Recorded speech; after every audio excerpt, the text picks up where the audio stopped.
معراج کی رات نا، معراج کی رات آقا کریم صلی اللہ علیہ وسلم جنت سے ایک جبہ لے کر آئے جو رب تعالیٰ نے عطا فرمایا حضور کو، ایک جبہ لے کر آئے، اور آقا کریم صلی اللہ علیہ وسلم کو اللہ رب العزت نے فرمایا کہ محبوب یہ جبہ اس سے دینا کہ جو میرے راز تک جا پہنچے، جو میرے راز تک جا پہنچے، یہ جبہ اس کو دینا۔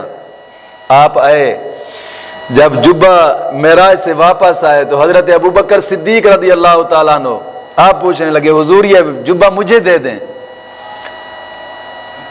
یہ جبہ مجھے دے دیں۔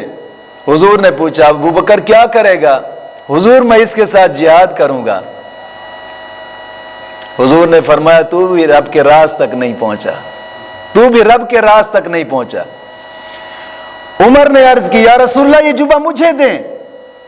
حضور نے فرمایا عمر کیا کرو گے اس جبے کو؟ کہتے ہیں یا رسول اللہ عدل و انصاف کا جناب علی دور دورہ کر دوں گا، یہ جبہ مجھے دے دیں۔ حضور نے فرمایا عمر تو بھی نہیں پہنچا اس راز تک، رب کے راز تک تو بھی نہیں پہنچا۔ پھر عثمان ہے آ کر عرض کرنے لگے یا رسول اللہ صلی اللہ علیہ وسلم وہ جبہ مجھے دے دے۔ حضور نے فرمایا عثمان تو کیا کرے گا؟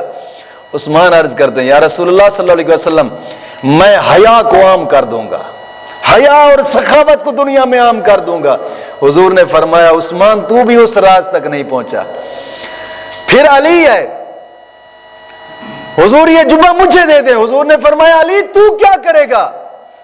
علی نے عرض کی یا رسول اللہ صلی اللہ علیہ وسلم میں یہ جبہ پہن کر خدا کی مخلوق کی پردہ پوشی کروں گا، خدا کی مخلوق کی پردہ پوشی کروں گا۔ حضور نے فرمایا علی تو ہی رب کے راز تک پہنچا ہے، یہ جبہ تیرے لیے ہے۔ تاں تو علی ولایت کا بادشاہ بنا ہے نا، علی غیرت کے گھرانے سے تھا، غیرت کا سراپا ہی گھرانہ اور سراپا ہی علی غیرت مند تھے۔ اور حضرت علی رضی اللہ تعالیٰ عنہ توجہ آخری بات کرتا ہوں کہ حضرت علی رضی اللہ تعالیٰ عنہ ایک یہودی کے باغ میں کام کیا کرتے تھے، یہودی کے باغ میں کام کرتے تھے، اور آقا کریم صلی اللہ تعالی علیہ وسلم مسجد میں تشریف فرمائے، حضرت ابوبکر صدیق رضی اللہ تعالیٰ عنہ اور بڑے بڑے پہلے بھی پیسے والے لوگ، اور بعض نے لکھا ہے کہ حضرت ابوبکر صدیق رضی اللہ تعالیٰ عنہ سب سے پہلے حضور کی بارگاہ میں حضور مجھے فاطمہ کا رشتہ عطا فرما دیں۔ حضور نے فرمایا ابوبکر نہیں۔ اس کے بعد حضرت عمر فاروق آئے، حضور نے فرمایا نہیں۔ اس کے بعد جناب علی جب یہ دونوں چلے گئے نا، اکٹھے ہوئے، جا کر جناب علی مشورہ کیا کہ یار بات پتہ کیا ہے، اگر حضور نے ہمیں نہ کیا ہے نا تو یہ ضرور ہمارے چوتھے یار حضرت علی کے لیے رشتہ ہوگا، ضرور چلتے ہیں ان کے پاس، انہیں مشورہ دیتے ہیں کہ آپ جائیں۔ کچھ لکھتے ہیں کہ حضرت عثمان کو بھی ساتھ لیا، کچھ کہتے ہیں کہ دو ہی گئے تھے، ابوبکر اور عمر فاروق۔ یار یاروں کی محبت کو دیکھیں آپس میں، کچھ لوگ ایسے ہوتے ہیں کہ علی کی محبت میں اتنا چلے گیا کہ ابوبکر کو جناب علی گالیاں دینا اور عمر کو گالیاں دینا، ان کی محبت کو دیکھیں۔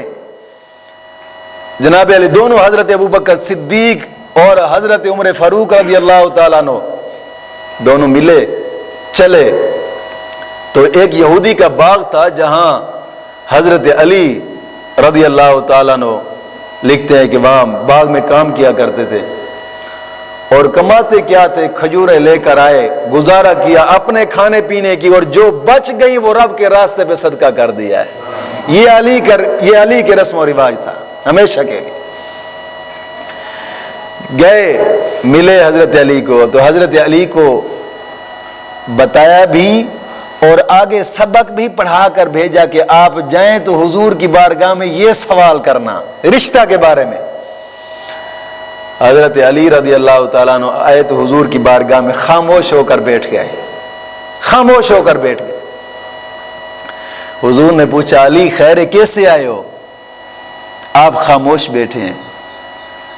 بعض فرماتے ہیں کہ جب پوچھا ابو بکر صدیق نے یار آپ بولے نہیں، کہتے ہیں یار میں کیسے بولتا، میرے سر پہ رو بھی ایسا بیٹھ گیا حضور کا بولنا تک نہ ہوا۔